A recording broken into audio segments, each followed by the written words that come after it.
All right, so we're back, and this time we're going to do a deep dive on the Luka Doncic trade. I mean, Oh, yeah. what the hell happened? Like, the Mavs just decided to play Russian roulette with their future and lost. Yeah, I'm still trying to wrap my head around it. Trading a 25-year-old MVP candidate who Yeah, just led you to the finals, it's either a stroke of genius or a complete and utter disaster. But yeah, honestly, I'm leaning towards disaster. yeah, me too. I mean, Mavs fans are going nuts. They're practically carrying coffins outside the arena. Right. Social media is a complete dumpster fire of conspiracy theories. Yeah, I've seen some wild ones out there.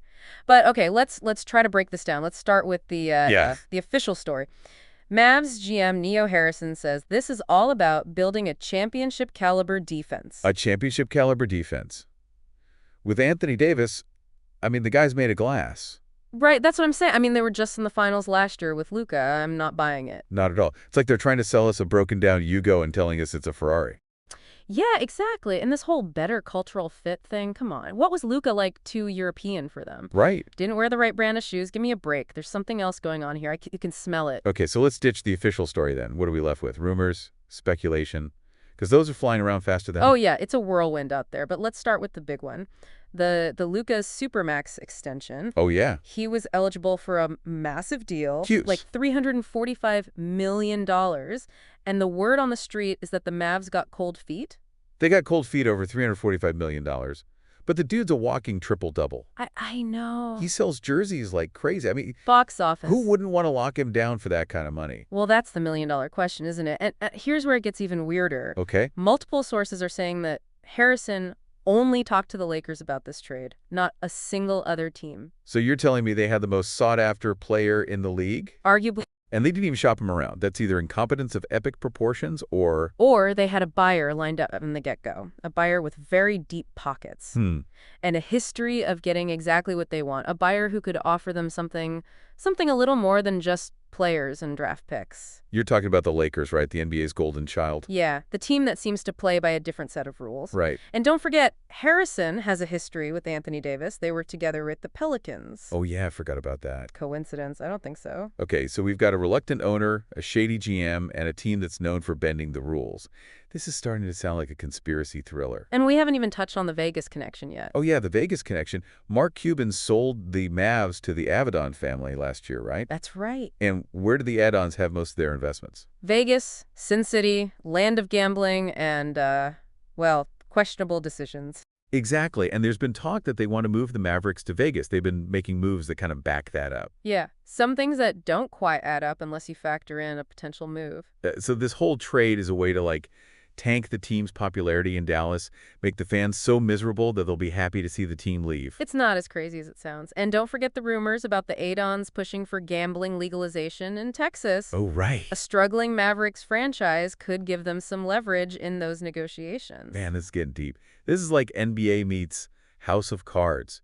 Power plays, backroom deals, and a whole lot of smoke and mirrors. And let's not forget the NBA's role in all of this. They had to sign off on this trade, right? You think they didn't know what was going on? The NBA. Please, they've been accused of rigging things before. Yeah, the Patrick Ewing draft lottery still comes up. Exactly. And putting Luka on the Lakers, that's a ratings bonanza waiting to happen. I mean, the NBA might say they're neutral, but come on, they love seeing the Lakers fan. And think about the money. Doncic loses out on a $345 million extension because of this trade. Yeah. The Mavericks are bleeding jersey sales. Oh, yeah, I bet. While the Lakers are printing money, this trade has huge implications for both teams, on the court and off. So where do we go from here? I mean, we've got a mountain of speculation and a thimble full of facts. How do we even begin to separate truth from fiction? That's the challenge, isn't it? We'll need to dig a little deeper, connect the dots, and see where they lead. But one thing's for sure, this Doncic trade is a tangled web. Yeah. And we're just getting started unraveling it. It's like we're trying to put together a puzzle, but half the pieces are missing and the other half are from a different puzzle. Yeah, it's a mess, but let's try to focus on what we do know. We know the Mavericks' official story is, well, complete BS. Right. So let's look at the players involved and their motivations, starting with the Edons, the new owners.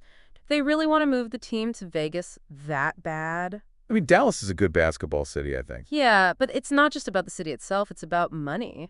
Okay, yeah. Vegas is an entertainment goldmine, and the Adons are all about the casinos, hotels, everything. They see a basketball team as another way to cash in.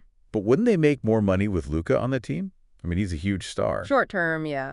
But in the long run, Maybe not. Luka's contract was going to be massive. It would have eaten up a big chunk of their salary cap. And let's be real, the Mavericks weren't exactly a championship team, even with Luka. True. They were good, but not great. Yeah. So maybe the Avidons are playing the long game. They take a hit now by trading Luka, move the team to Vegas, build a fancy new arena. Yeah. They become the new hot thing in the NBA, attract free agents, sponsorships, the whole 9 yards. Yeah, and they can rebrand it a fresh start, new era. Exactly. They'll probably have a parade with Elvis impersonators and everything. The fans will eat it up. Okay, so that's the owners. What about Nico Harrison, the GM? What's his part in all of this? Harrison is a tough one to figure out. He's still fairly new as a GM, and he's made some questionable moves. Yeah.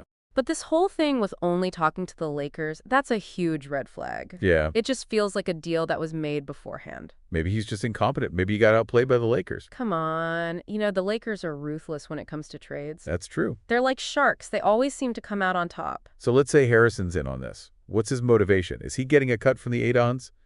Free casino chips for life. It's hard to say. Maybe they promised him a better position once they moved to Vegas. Maybe they threatened him. Who knows? This is getting seriously shady now. We're talking about a conspiracy that goes all the way to the top. And we can't forget about the NBA. They had to approve this trade, right? Real? You really think they were in the dark? The NBA's been accused of fixing things before. Yeah, Patrick Ewing in the draft lottery comes to mind. And Luka on the Lakers, that's ratings gold. Merchandise will fly off the shelves. The NBA might say they're neutral, but I'm not so sure. The NBA loves a good storyline, and this is a great one for them, especially if it helps the Lakers. So we're saying the Mavs, the Lakers, and the NBA are all working together to screw over Luka and Dallas. I'm not saying that for sure, but it's not looking good. The lack of transparency, the weird timing, the connections between everyone involved, it's all very suspicious. And what about Luka? He's the one caught in the middle of all this. Yeah, it's a bad situation for him. He misses out on a huge contract, gets sent to a team with LeBron, and his reputation takes a hit with all these rumors about his work ethic. It's a really raw deal. He's an amazing player. He deserves better than to be a pawn in some billionaire's game. Absolutely. This is messed up. This is like NBA-level corruption. And the worst part is we might never know the whole truth. We might not get all the answers, but we can keep asking questions. We can keep digging and shining a light on all the shady stuff that's happening. That's all we can really do. This whole thing just makes me feel kind of sick, you know? It's like biting into a delicious-looking apple and finding out it's full of worms. Yeah, it really shakes your trust in the whole system. Like, you start to wonder how much of what we see is actually real. Right. It's like pro wrestling. We all know it's fake, but we go along with it for the entertainment.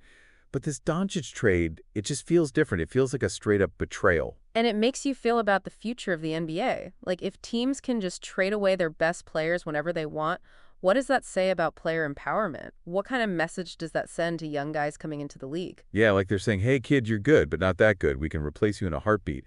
It creates this whole atmosphere of fear and anxiety. Right. Players are always looking over their shoulder, wondering when they'll be the next one out the door. And it completely undermines the whole idea of building a franchise around a superstar. I mean, why even bother if you're just going to trade him away the second things get a little tough? Yeah, it encourages short-term thinking. It screws up the balance of the league. The NBA has always had issues with parity. The big markets always seem to attract the superstars, and the small markets are left scrambling. But this Doncic trade, it just feels like a new low. It's like they're actively trying to make it worse, rewarding the rich teams and punishing everyone else. It's a recipe for disaster. And what about the fans? The Mavs fans are getting screwed over. They put so much into this team, and this is how they get repaid. The fans always get the short end of the stick. They invest their time, their money, their emotions. And when a team betrays them like this, it hurts. It's like getting dumped by your girlfriend for some rich dude who drives a Ferrari. It's brutal. And the worst part, no one's held accountable. The owners and GM hide behind their fancy statements. The NBA looks the other way because it's good for business. And the fans, they're the ones left cleaning up the mess. It's a damn shame. This whole Doncic thing leaves a bad taste in my mouth, and I don't think it's going away anytime soon. I feel you. So it's a reminder that at the end of the day, the NBA is a business. And sometimes businesses do some pretty shady stuff. But it's also a reminder that we as fans have a voice. Right. We can speak up. We can demand better. We can hold the league accountable for its actions. Maybe we need to start a protest march on NBA headquarters. Justice for Luka. Down with the Vegas conspiracy. What do you think? I'm all for it. Let's get those Mavs fans with the coffins to lead the way. That's an image I got to see. All right, folks, that's going to wrap up this deep dive. We uncovered some pretty messed up stuff, but hopefully it gave you something to think about. The NBA's at a turning point, and it's up to us, the fans, to decide what kind of league we want it to be. So keep asking questions, keep digging for the truth, and don't let those in charge get away with this. And remember, folks always bet on black. Unless you're in Vegas, then bet on the house. They always win. Until next time, stay informed, stay skeptical, and stay angry.